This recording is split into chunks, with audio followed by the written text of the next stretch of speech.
ओम नमो भगवते वासुदेवाय नमः। गरुड़ पुराण 13वां अध्याय। गरुड़ जी ने पूछा, हे भगवान, सपिंडन की विधि और सूतक का निर्णय कहिए। शैया तथा पद दान की सामग्री और उनकी महिमा कहिए। श्री भगवान ने उत्तर दिया, हे गरुड़, सुनो। सपिंडन आदि संपूर्ण क्रिया में तुमसे कहता हूँ, जिस क्रिया के करने से प्राणी प्रेतक नाम छोड़कर पितृगण में निवास करते हैं, जिनका पिंड पितामह शिवादिक में नहीं मिला है, उनकी पुत्र द्वारा के दिए हुए अनेक प्रकार के दान नहीं मिलते हैं। पुत्र सदा अशुद्ध रहता है, कभी भी शुद्ध नहीं होता है, इसलिए पुत्र को सूतक के अंत में सपिंडन करना चाहिए। सबका यथोचित सूतकाल तक मैं तुमसे कहता हूँ। ब्राह्मण 10 दिन में, क्षत्रिय 12 दिन में, वैश्य 15 दिन में और शूद्र 1 महीने में शुद्ध होता है। सपिंड के लोग 10 दिन में प्रेत के सूतक से शुद्ध होते हैं। सकुल्य के लोग 3 रात्रि में शुद्ध होते हैं और गोत्रज स्नान मात्र से शुद्ध होते हैं। चौथी पीढ़ी में 10 रात्रि, छठी पीढ़ी में 4 दिन और 7वीं में 3 दिन सूतक रहता है। 8वीं में 1 दिन, 9वीं में 2 पहर और 10वीं पीढ़ी में स्नान करने से ही मृतक सूतक जनन सूतक छूट जाते हैं। परदेश में गए हुए का मृत्यु संवाद उसके मरने के 10 दिन के भीतर मिले, उस समय 10 दिन में जितने दिन शेष रहे उतना दिन सूतक काल जानिए। 10 दिन बाद संवाद मिले तब 3 रात्रि पर्यंत सूतक जानिए और 1 वर्ष बाद मृत्यु समाचार मिलने पर स्नान मात्र से शुद्ध होता है। मृतक सूतक में प्रथम 2 भाग बीत जाने के पश्चात यदि दूसरा सूतक लग जाए तो पहले सूतकांत में ही दूसरा सूतक समाप्त हो जाता है। दांत उत्पन्न होने से पहले बालक का देहांत हो तो स्नान मात्र से ही शुद्धि होती है। मुंडन पर्यंत यदि बालक स्वर्गगत हो जाए तो 1 रात और यज्ञोपवीत होने पर यदि बालक मृतक हो जाए तो 3 रात्रि पर्यंत। इसके उपरांत की मृत्यु पर 10 रात्रि में शुद्धि होती है। जन्म से लगातार मुंडन पर्यंत जो कन्या मर जाए तो सब वर्णों में सदा सदा शौच अर्थात स्नान मात्र से शुद्धि होती है। इसके पश्चात विवाह निमित्त वागदान पर्यंत 1 ही दिन का सूतक लगता है। उसके पश्चात बड़ी हुई कन्या का दोनों कुलों में 3 रात्रि का सूतक होता है। यह निश्चय है।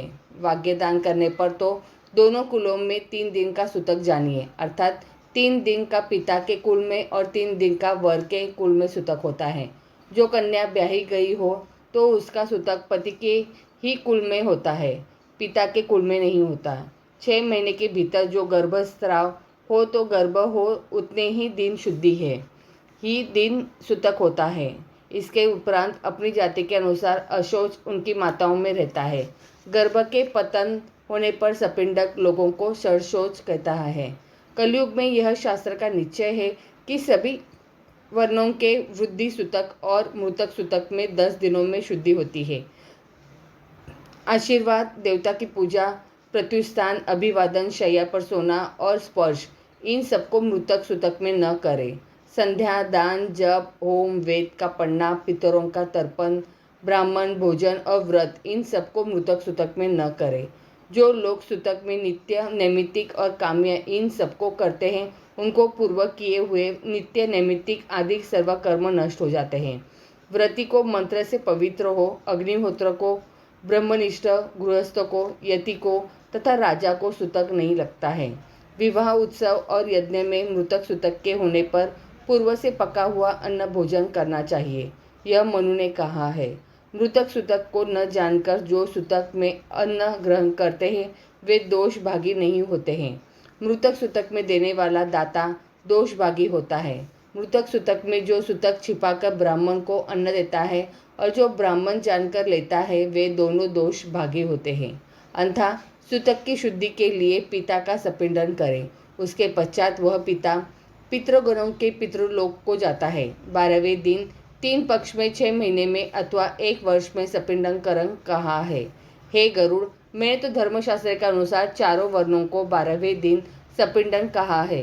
कली में धर्म की अनित्यता से, पुरुष की आयु कम होने से, शरीर के स्थिर न रहने से 12वें दिन सपिंडन करना उचित है। यज्ञोपवीत व्रतों का उद्यापन, उत्सव, विवाह और यज्ञ आदि गृहस्थों के घर में किसी के मरने पर नहीं होते हैं। जब तक सपिंडन नहीं हो जाता तब तक याचक भिक्षा नहीं लेता। बलि, वैश्यदेव और नित्य नैमित्तिक कर्म सब लुप्त हो जाते हैं। कर्म के लोप से विघ्नकार होता है, इसलिए सपिंडन अवश्य करना चाहिए, चाहे निराग्निक हो और चाहे साग्निक। 12वें दिन सपिंडन अवश्य करें। जो फल सब तीर्थों में होता है और जो फल सब यज्ञों में है, वह सब फल 12वें दिन सपिंडन करने से प्राप्त होता है। इसलिए स्नान करके मृतक स्थान को गोबर से लिपे और शास्त्र में कहे हुए विधान से पुत्र सपिंडन करे। पाद्य, अर्घ्य, आचमन आदि से विश्व देवों का पूजन करे और जो प्रेत योनि से नहीं छूटने वाले पितरों को विकिर अन्न देकर जल से आचमन करे। वसु, रुद्र और सूर्य स्वरूप और पितामह आदि को यथाक्रम से 3 पिंड देवे और चौथा पिंड मृतक को देवे। चंदन, तुलसी पत्र, धूप, दीप, उत्तम भोजन, तांबूल, इलायची, वस्त्र और दक्षिणा आदि से पूजन करे। तदंतर सोने की शलाका से प्रेत के पिंड को 3 भाग करके पितामह आदि से पिंड में उसको पृथक पृथक मिलावे। पितामही के साथ माता का और पितामह के साथ पिता की सपिंडन करण करो। हे गरुड़ जी, ये मेरा मत है। पिता के मरने पर भी यदि पितामह जीवित हो तो उसे प्रपितामह, वृद्ध प्रपितामह आदि को 3 पिंड देना चाहिए। पिता के पिंड को 3 भाग करके प्रपितामह आदि के 3 पिंडों में क्रम से मिला देवे। माता के पहले मर जाने पर पितामह विद्यमान होवे तो मातृशुद्ध में पिता पिंड की ऐसी ही विधि करे, अर्थात प्रपितामह, वृद्ध प्रपितामही आदि को 3 भाग देकर उनके साथ माता के पिंड के 3 पिंड करके उनमें क्रम से मिलावे, अथवा उस माता पिता के पितामह रूप में हूँ मुझ में पिता को और पितामही रूप लक्ष्मी है उनमें माता के पिंड को मिलावे। पुत्र रहित स्त्री का सपिंडन आदिपति करे। स्त्री की सास आदि के साथ ही उसका सपिंडन होता है। स्त्री का सपिंडन करण भर्ता आदि 3 के साथ करना चाहिए। हे गरुड़, यह मेरी संपत्ति नहीं है।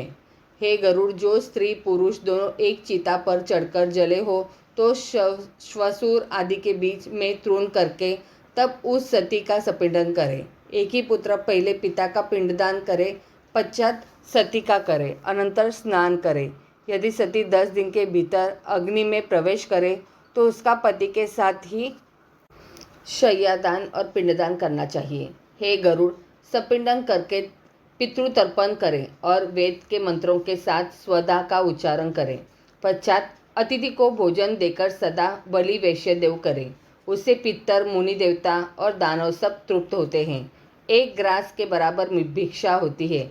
4 ग्रास का 1 पुष्कल होता है और 4 पुष्कल का 1 हस्तकार होता है। सपिंडी में चंदन अक्षतों से ब्राह्मण के चरणों की पूजा करें और पितरों की अक्षय तृप्ति के लिए उनको दान देना चाहिए। वर्ष भर के लिए जीविका, घी, अन्न, स्वर्ण, चांदी, गौ, घोड़ा, हाथी, रथ और भूमि ये सब आचार्यों को दान करें।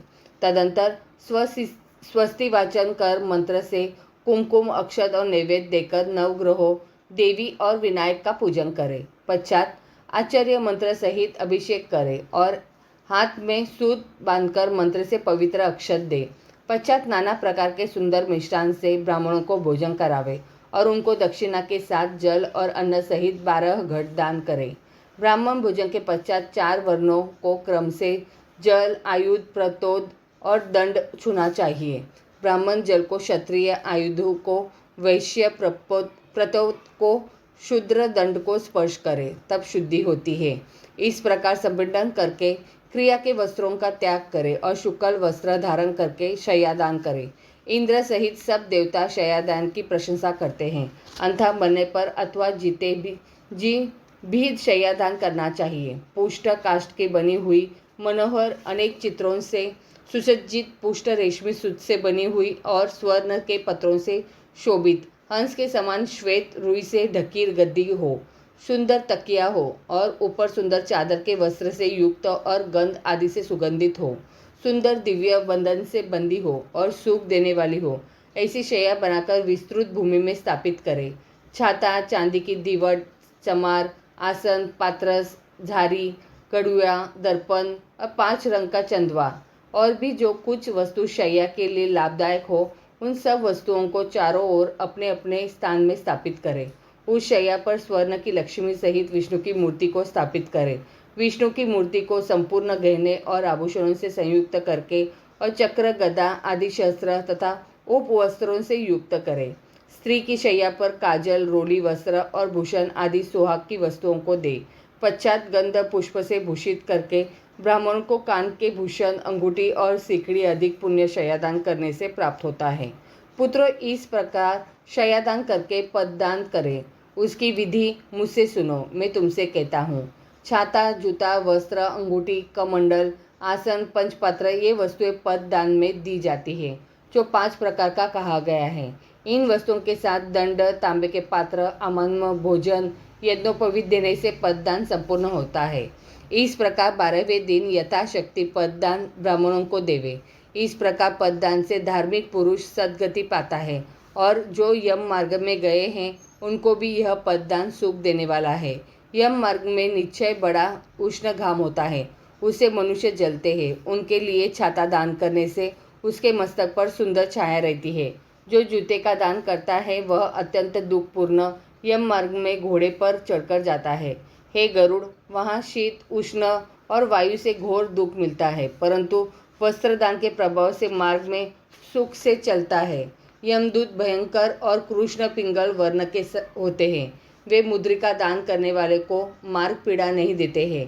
कमंडल दान करने से अति घाम युक्त पवन तथा जल रहित उस यम मार्ग में प्यास लगने पर जल मिलता है। मरे हुए जीव के लिए जो तांबे का जलपत्र का दान करता है उसे 1000 प्याऊ लगाने का फल मिलता है। मृतक के लिए ब्राह्मण को आसन और भोजन देने से यम मार्ग में धीरे धीरे जाता हुआ प्राणी मार्ग व्यय पाता है, जिसे सुख से खाता है। इस प्रकार सपिंडन के दिन विधि से दान देकर बहुत से ब्राह्मणों को भोजन कराए और चांडाल आदि को भी भोजन दे। सपिंडन के उपरांत और वर्ष के भीतर प्रत्येक मास में पिंड सहित कुंभ दान करना चाहिए। हे गरुड़, प्रेत कार्य के बिना अन्य किए हुए कार्य नहीं करने चाहिए। प्रेत को अक्षय तृप्ति के लिए पुनः पुनः पिंडदान करें। अंतः मासिक और वार्षिक तथा विशेष तिथियों में विशेष मरने पर पाक्षिक श्राद्ध रूप से कहूँगा। पूर्णमासी को जो मरा है उसकी चतुर्थी पाक्षिक श्राद्ध तिथि है। नवमी को जो मरा है उसकी रिक्ता चतुर्दशी पाक्षिक श्राद्ध तिथि है। इस प्रकार 20वें दिन पाक्षिक श्राद्ध करे। जब एक ही महीने में 2 संक्रांति हो तब दोनों महीनों का श्राद्ध मल मास में करना चाहिए। एक महीने में यदि 2 महीने हो जाए तो वही पक्ष, वही 30 तिथियाँ जाननी चाहिए। जो तिथि के पहले आधे भाग में मृत्यु हुई हो तो पूर्व का मास, और दूसरे आधे भाग में मृत्यु हुई हो तो उसके आगे का मास जानिए। इस प्रकार पंडितों को मलमास में विचार करना चाहिए। हे गरुड़, संक्रांति रहित महीने में सपिंडन करना चाहिए। वैसे ही मासिक श्राद्ध और वार्षिक श्राद्ध भी पूर्व के मास में करना चाहिए। वर्ष के मध्य में यदि अधिक मास हो तो प्रेत की वार्षिक क्रिया 13वें महीने में करनी चाहिए।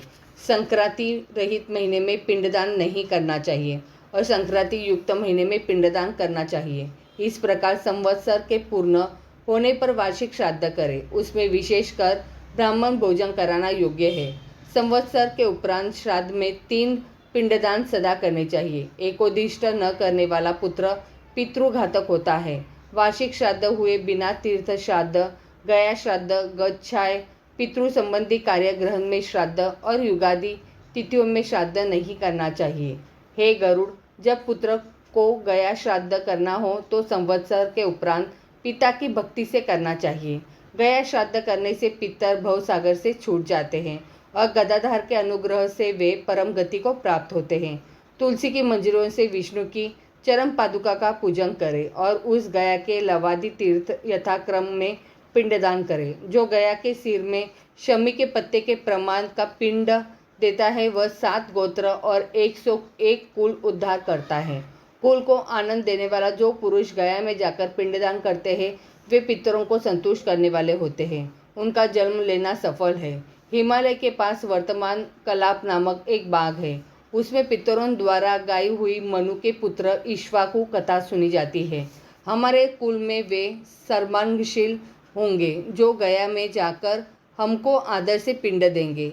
हे गरुड़, इस प्रकार जो पुत्र अमुक्मी की क्रिया करता है वह कौशिक के पुत्र के समान सुखी होता है और मुक्त हो जाता है। हे गरुड़, भारद्वाज के 7 पुत्र जन्म की परंपरा को भोग कर गौ का वध करके भी पितरों के प्रताप से मुक्त हो गए। प्रथम 7 व्याध दर्शान देश में, मृग कालाजीर पर्वत में, चक्रवाक स्वरद्वीप में और हंस इस मानसरोवर में वेद के पारंगत ब्राह्मण के पुत्र भी कुरुक्षेत्र में पिता की भक्ति के कारण मुक्त हुए। इस कारण यत्न पूर्वक मनुष्य को पितृभक्त होना चाहिए। पिता की भक्ति से परलोक तथा इस लोक में सुख होता है। हे गरुड़, मैंने पुत्र की इच्छा को देने वाली, पवित्र मुक्ति को देने वाली यह सब औधर्व देही क्रिया कही है। जो कोई निर्धन मनुष्य भी इस कथा को सुनेगा वह पाप से छूटकर दान के फल का भागी होगा। जो मनुष्य मेरा कहा हुआ श्राद्ध और दान विधि पूर्वक करेगा और गरुड़ पुराण को सुनेगा उसका फल सुनो। पिता सत्पुत्रों को गोधन और पितामह धन देता है, प्रतिमामह भी धन ही देता है। वृद्ध प्रपितामह बहुत साष्ट अन्न आदि देता है, परंतु श्राद्ध में तृप्त वे सब पुत्रों को वांछित फल देकर धर्म मार्ग से धर्मराज के भवन को जाते हैं। वहाँ वे धर्म सभा में आदर से स्थित होते हैं। इति श्री गरुड़ पुराण 13वां अध्याय संपूर्ण हुआ।